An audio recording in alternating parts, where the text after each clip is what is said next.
आणि हा आहे तुमच्यासाठीचा 6वा प्रश्न। विस्थापित लोकांच्या पुनर्वसनाच्या कारणावरून जगातील पहिल्या धरण विरोधी चळवळीचं नेतृत्व कोणी केलं? पर्याय आहेत। पर्याय क्रमांक 1 मेधा पाटकर, पर्याय क्रमांक 2 विनोबा भावे, पर्याय क्रमांक 3 महादेवभाई देसाई आणि पर्याय क्रमांक 4 सेनापती बापट। पर्याय होते मेधा पाटकर, विनोबा भावे, महादेवभाई देसाई आणि सेनापती बापट। आणि तुम्ही तिघांनी उत्तर दिलेलं आहे पर्याय क्रमांक 1 मेधा पाटकर। आणि या प्रश्नाचं योग्य उत्तर आहे पर्याय क्रमांक 4 सेनापती बापट।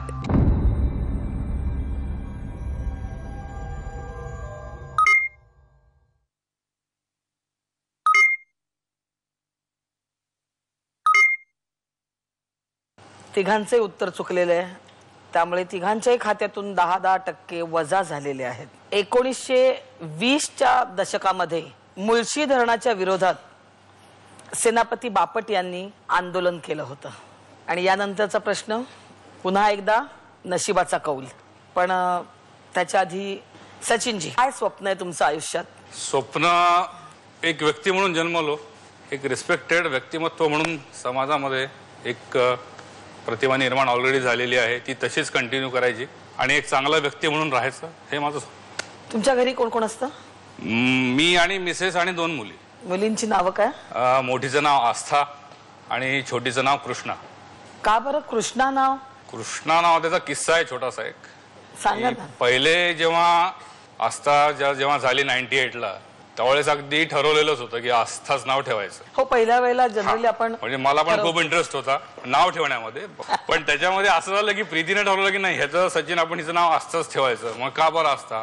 त्यामुळे सचिन प्रीतीची आस्था असं एक त्या मागचं। मग कृष्णाच्या वेळेस परत साधारण सुरू झालं त्या पर्टिक्युलर पिरियडमध्ये की आता काय नाव ठेवायचं? म्हणजे ठेवू ना, जे होईल ते पाहू, मग ठरवू, बराच वेळ असतो म्हणलं नाव ठेवायला। मग असं एक दिवशी बसलेलो, म्हणलं एक काम करू, कृष्णा नाव ठेवून टाकू, ते मुलालाही सूट होईल आणि मुलीलाही सूट होईल। बरं, मग ते ठरलं आणि तिचा जन्म झाल्या झाल्या आम्ही तिला कृष्णा म्हणून झाक मारायला सुरुवात केली। तिचं नाव कृष्णा। आधीच उत्तर चुकलेलं आहे तिघांचं, त्यामुळे जरा जपून खेळा हा प्रश्न। आणि हा नशिबाच्या कौलासाठीचा 7वा प्रश्न। 1972 साली विजय तेंडुलकरांच्या सखाराम बाइंडर या नाटकाचे दिग्दर्शन पहिल्यांदा कोणी केलं होतं? पर्याय आहेत। पर्याय क्रमांक 1 विजया मेहता, पर्याय क्रमांक 2 पु ल देशपांडे, पर्याय क्रमांक 3 जब्बार पटेल आणि पर्याय क्रमांक 4 कमलाकर सारंग।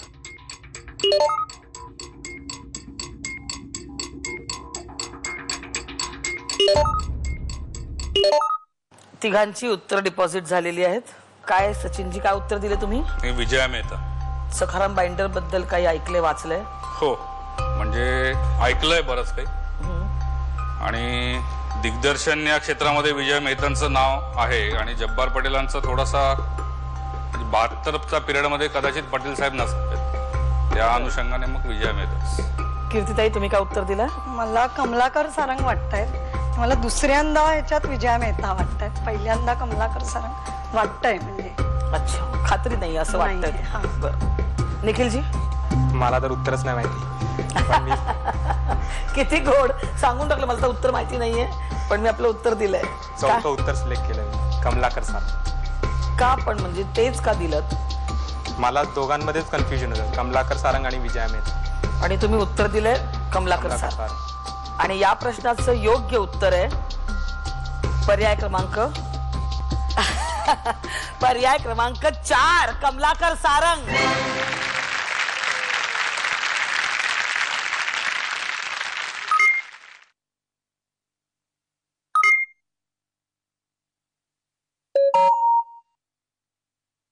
सचिनजी, सखाराम बाइंडरचं पहिल्यांदा दिग्दर्शन कमलाकर सारंग यांनी केलं होतं।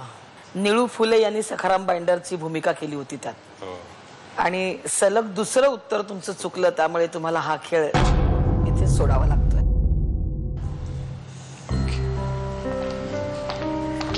Thank you very much. ठीक आहे, तुम्ही इथे आलात, एक छान गाणं आम्हाला ऐकवलं वहिनींसाठीच आणि खूप गप्पा मारल्या आपण, त्याबद्दल खूप खूप आभारी आहे मी तुमची. Okay, thank you.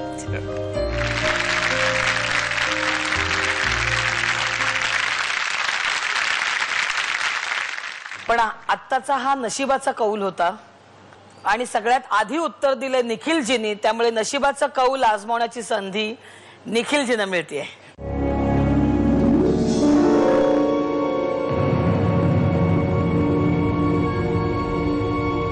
जोकर आला तर +10 मिळू शकतं का?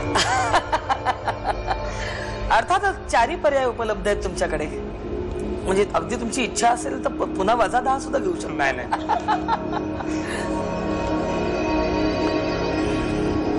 हा पर्याय तुमचा आणि नशिबाचा कौल आहे जोकर. काय हवंय तुम्हाला? -10? नाही. +10. तुमच्या खात्यात 10% जमा झालेले आहेत, त्यामुळे आता निखिलजींच्या खात्यात आहेत 30% आणि कीर्तिताई तुमच्या खात्यात आहेत 20%. तुम्ही सांगा निखिलजी, काय स्वप्न आहे तुमचं आयुष्यात? उच्च शिक्षण घ्यायचं स्वप्न आहे. अजून पुढे शिकायचंय थोडं. अजून पुढे शिकायचंय? हां, कम्प्युटर्समध्ये शिक्षण घ्यायचं यावेळेला. बरं. आणि आईबाबांना आणि बहिणीला म्हणजे भारत दौरा करायचा आहे आणि जर जमलंच तर बाबांना लॉर्ड्सवरती असं क्रिकेट मॅच बघायला न्यायचं आहे. बाबांना क्रिकेट आवडतं? खूपच जास्त. आणि ते पण म्हणजे लॉर्ड्सवरती बघणं ते वेगळंच, एक वेगळा एक्सपिरियन्स आहे. क्रिकेटची पंढरी म्हटलं जातं त्याला.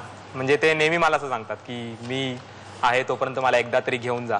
तू नक्की तुझ्या आई वडिलांच्या सगळ्या इच्छा आकांक्षा पूर्ण करशील थँक्स. असं मला वाटतं. इथे जमलेल्या सगळ्यांच्या तुला शुभेच्छा आहेत.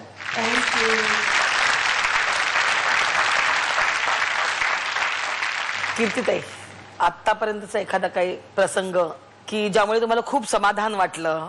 समाधान वाटलं म्हणजे माझे मिस्टर सॉफ्टवेअरला असल्यामुळे ते अमेरिकेत होते आणि पहिल्यांदा मला कंपनीच्या आणि जायचा योग आला. तर त्यावेळेला मिस्टरांनी ईमेल तिकडनं फक्त केली की ब्रिंग मदर म्हणून, ब्रिंग आई असं. तर त्याच्यामुळे आईंच्या अगदी म्हणजे त्या तेवढ्या 22 दिवस 1 महिन्याच्या पिरियडमध्ये त्यांच्या पेन्शनकडनं ते बर्थ सर्टिफिकेट आणून तात्काळमध्ये पासपोर्ट करून घेऊन जेव्हा आम्ही न्यूयॉर्कच्या एअरपोर्टला उतरलो तेव्हा मला खरोखर म्हणजे मी गेल्याच्या पेक्षा त्यांच्या हिंडा फिरायच्या ह्याच्यात, आता त्या 76 आहेत, पण त्यांच्या ह्याच्यात त्यांना मी दाखवू शकले आणि समाधान वाटलं. एक समाधान वाटलं. आणि हे माझ्याही आई वडिलांचे संस्कार आहेत. खरंय की सासूबाईंना सुद्धा सासूबाई कधीच मानायचं नाही, आई म्हणूनच मानायचं पहिलं. माझ्या लग्नालाही आता 25 वर्ष झाली. ते तर तुम्ही मला काही सांगू नका, तुमच्याकडे बघून आम्हाला असं काही वाटत नाही. 25 वर्ष झाली. सासूबाई आणि माझी पण रिलेशन अगदी आई मुलीसारखी आहे.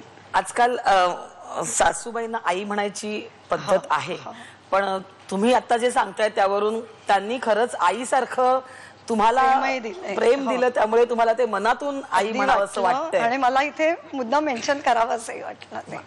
तुमचं नातं हे असंच दीर्घकाळ चालू राहो, याबद्दल शुभेच्छा. धन्यवाद. आता हा 8वा प्रश्न आहे आणि आता मात्र तुम्ही जॅकपॉट घेऊ शकताय. तुम्ही जर जॅकपॉट घेतलात आणि जर तुम्ही योग्य उत्तर दिलं तर तुम्ही निखिलजींच्या खात्याशी बरोबरी करू शकताय. समजा त्यांनी योग्य उत्तर देऊन जर त्यांच्या खात्यात अजून 10% जमा झाले तर 40% होतील. तर तुम्ही त्या 40% बरोबरी करू शकता. आणि त्यांचं जर उत्तर चुकीचं असेल तर त्यांच्या खात्यातून 10% कमी होतील, म्हणजे तुम्ही जिथे आहात 20%वर तिथेच राहू शकताय. जॅकपॉट घेऊन जर तुमचं उत्तर चुकलं तर तुम्हाला हा खेळ इथेच सोडायला नाही. मग नको जॅकपॉट. नक्की? येस. कीर्तिताई जॅकपॉट घेत नाहीयेत, त्यामुळे आता आपण बघूया तुमच्यासाठीचा 8वा प्रश्न. न्यायमूर्ती रानडे यांच्या पत्नी रमाबाई यांच्या आत्मचरित्राचं शीर्षक कोणतं? पर्याय आहेत. पर्याय क्रमांक 1 स्मृतिचित्रे, पर्याय क्रमांक 2 लक्ष्मी नारायणाच्या छायेत उर्फ संसार कथा, पर्याय क्रमांक 3 रमा माधव संसार आणि पर्याय क्रमांक 4 आमच्या आयुष्यातील काही आठवणी.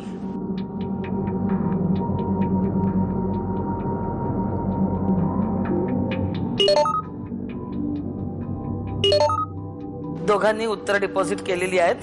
निखिलजी काय उत्तर दिलंय? रमा माधवांचा संसार. माहितीये तुम्हाला? नाही. कीर्तीताई? मी स्मृती चित्रेला केले. तुम्हाला मलाही माहित नाही. नाही. अंदाज वाटतो. ठीक आहे. कुणाचं उत्तर बरोबर आहे, कुणाचं उत्तर चूक आहे, याचं उत्तर मामा देतीलच.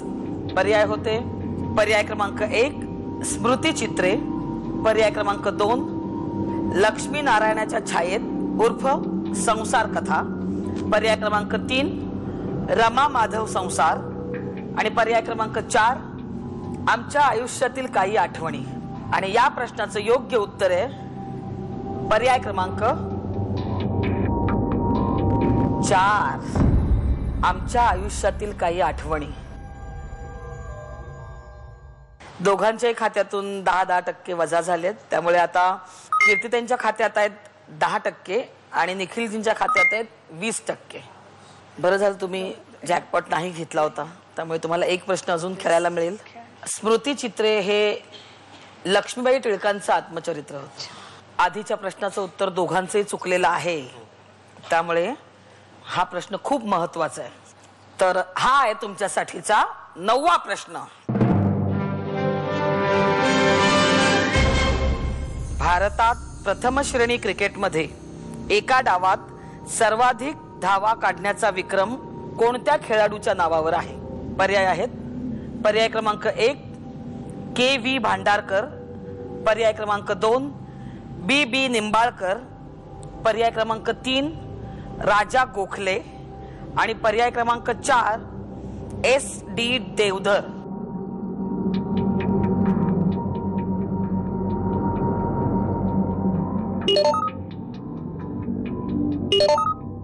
दोघांनी उत्तर डिपॉझिट केलेली आहेत. काय उत्तर दिले कीर्तिताई तुम्ही? मी चौथा S.V. देवधर. काही माहिती आहे याविषयी? नाही. आणि तुम्ही निखिलजी? राजा गोखले. काय विचार केला होता उत्तर देताना? काहीच नाही. काही माहित नव्हतं. कोणाचा अंदाज बरोबर येतोय, कोणाचा अंदाज येत नाहीये, का तिसराच अंदाज येतोय, ते सगळं मामा सांगतील आता आपल्याला. आणि या प्रश्नाचं योग्य उत्तर आहे पर्याय क्रमांक 2 बी. निंबाळकर.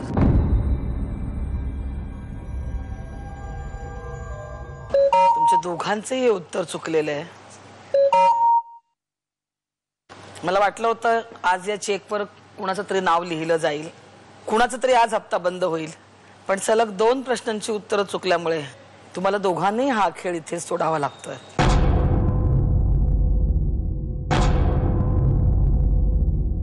बी. निंबाळकर यांनी नॉट आउट 443 रन्स केलेले होते. म्हणजे काठियावाड वर्सेस महाराष्ट्र अशी मॅच चालू होती प्रथम श्रेणीचं क्रिकेटमध्ये. आणि त्यावेळेस निंबाळकरांच्या 443 रन्स झालेल्या होत्या. त्याला केवळ 10 रन्सची आवश्यकता होती सर डॉन ब्रॅडमनचा रेकॉर्ड मोडण्यासाठी. त्यांचा 453चा विक्रम होता, पण निंबाळकरांचा विक्रम होऊ नये म्हणून काठियावाडने ही मॅच अर्ध्यातच सोडून दिली होती. पण तरीही आज भारतातल्या प्रथम श्रेणी क्रिकेटमध्ये बी. निंबाळकर यांच्याच सर्वाधिक धावा आहेत 443. आणि बी. निंबाळकर हे भारताच्या कसोटी क्रिकेटमध्ये मात्र कधीच खेळले नाहीत. तुम्हाला सुद्धा तुमची सगळी स्वप्न पूर्ण होत अशा माझ्याकडून शुभेच्छा.